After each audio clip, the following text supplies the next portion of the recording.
Hi everybody, this is video number 4 in the tutorial series for the Honeycomb Data Explorer in Snowflake. In this video, we are going to cover pulling data from a Snowflake table into Honeycomb and then making a map with it.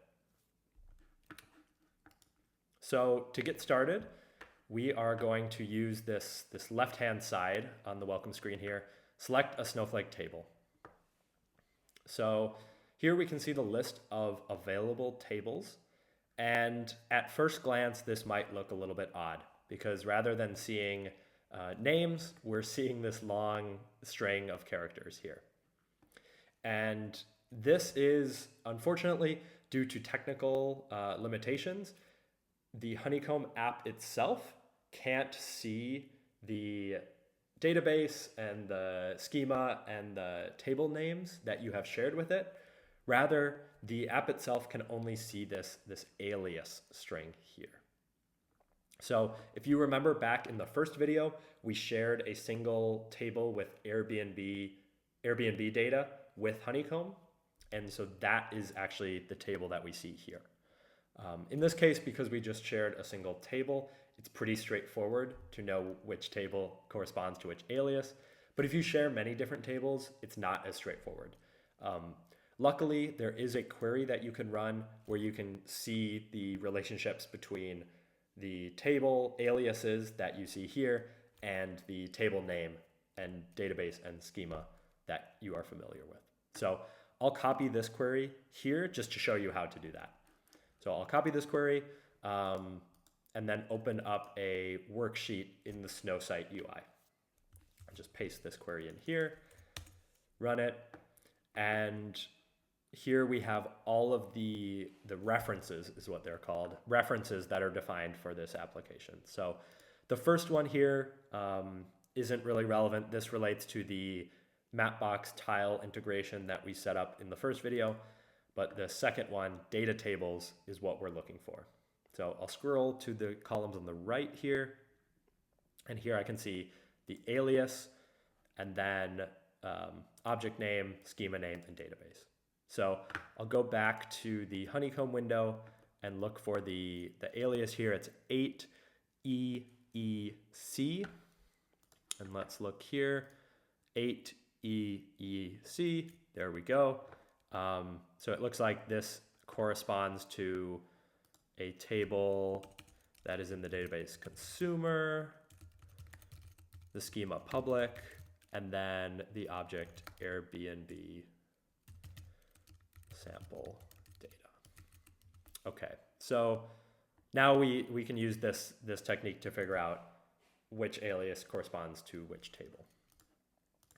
So let's take a look at this data and kind of the shape and what columns it has, and that will help us understand how we can make a map with it. So I'm just going to do a select star here, limit 10. Okay, and here is our Airbnb sample data. So we have a lot of different columns here, a few categorical columns, things like the neighborhood, room type. We also have some numeric columns like price, the minimum number of nights you have to stay, the number of reviews. And then we also have latitude and longitude data here.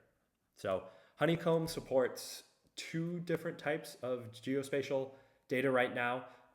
You could either bring in a latitude and longitude, both kind of latitude and longitude columns as a pair, or Honeycomb also supports H3 columns, which is a type of geospatial index that works with hexagons.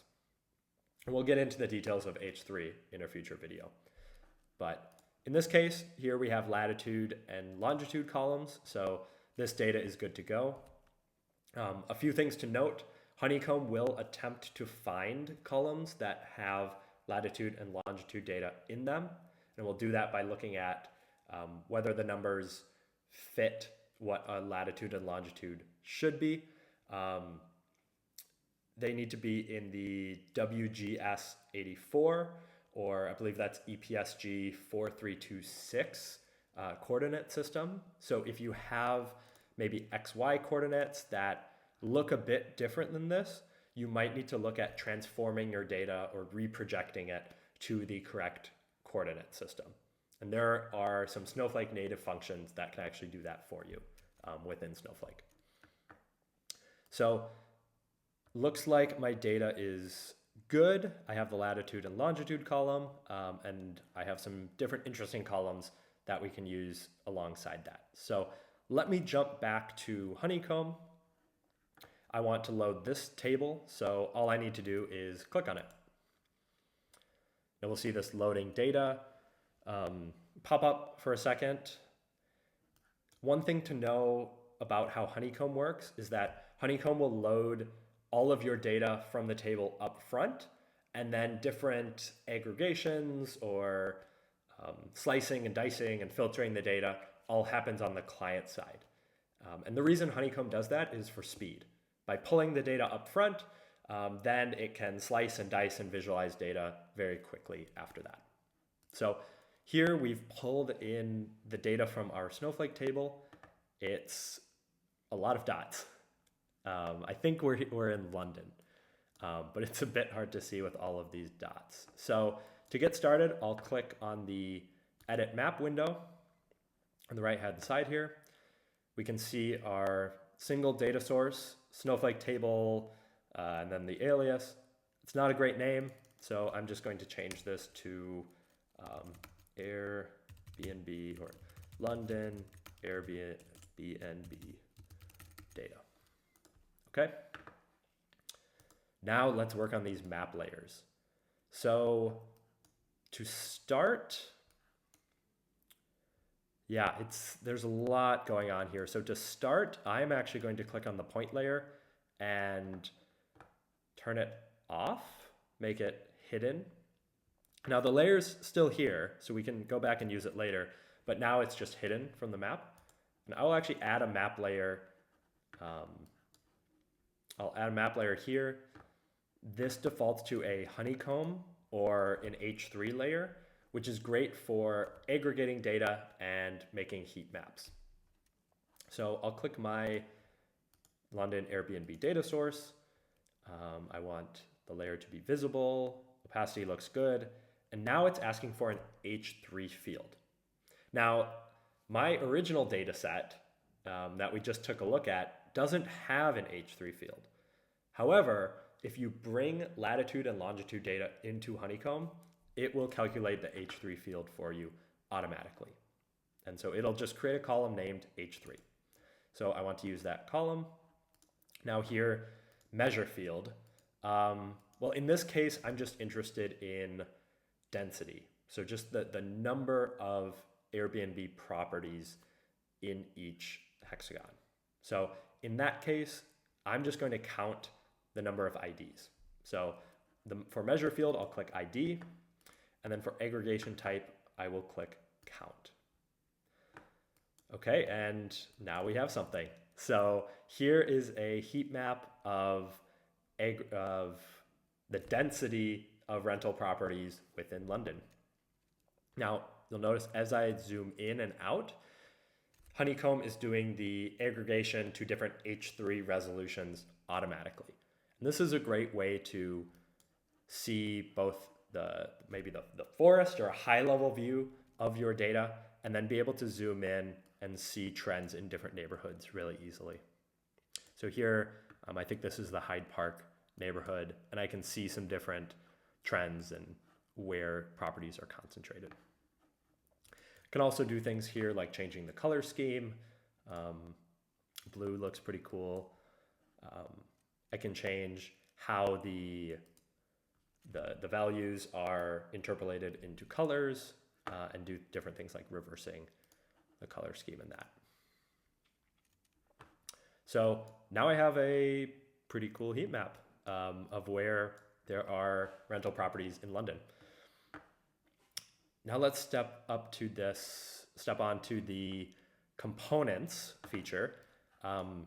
This is a map, but if I'm sharing it with somebody, they probably want a bit of an explanation of what's on the map. So let me add a component by clicking on Add Component.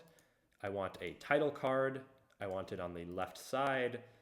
And let's give our map a name. So let's say rental flats in London.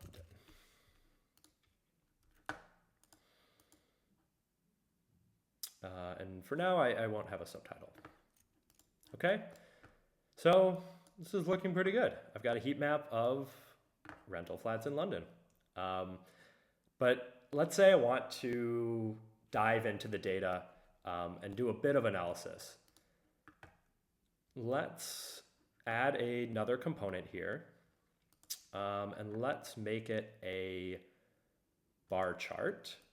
So a bar chart will let us look at different categorical values in the data and then filter the map based on that. So I'll use my Airbnb data and let's find an interesting dimension. For now, we can look at the type of the room. Okay, I just want count again. So I'll do a count of ID. Okay, so let's add a name here. A type of flat, okay. Or maybe type of rental property. And I'll put this on the right side. So it looks like actually the majority of properties are entire homes or apartments. There's many private rooms, and there's really not many shared rooms or hotel rooms. And I can click, the cool thing here is I can click on any of these bars to filter my heat map in real time.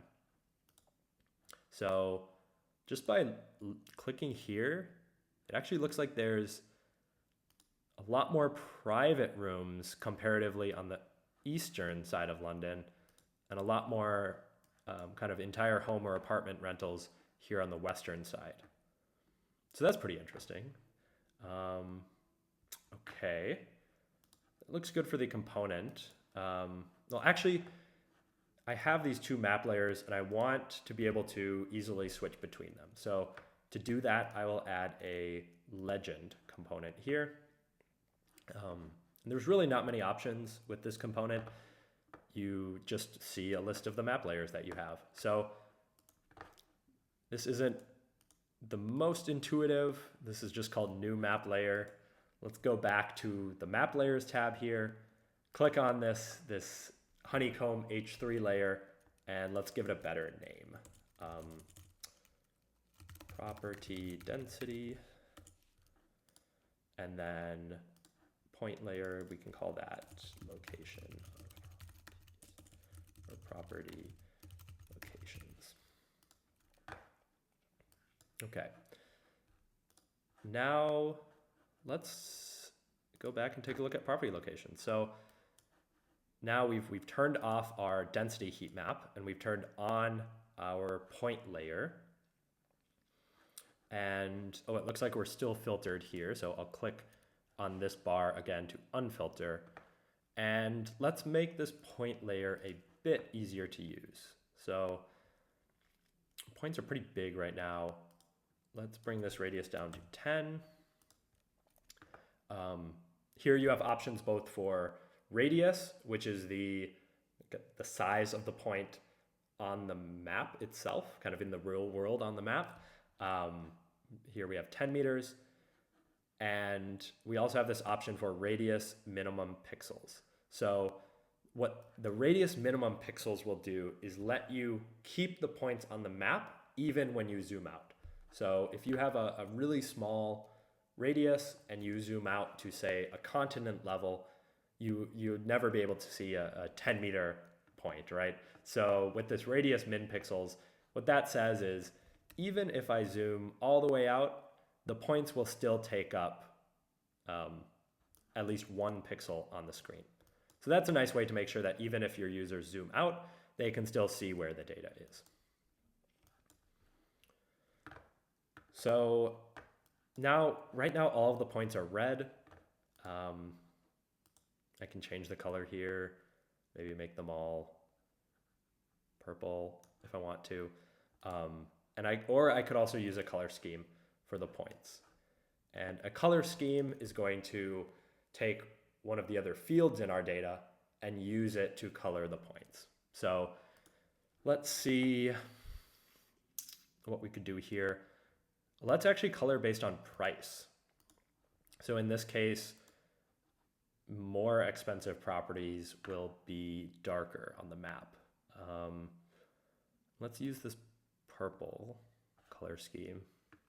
Actually, let's use a diverging color scheme. So expensive properties will be green. Well, actually, I think about it the other way. So let's reverse it and make expensive properties red. And then maybe let's make our dots a little bigger here.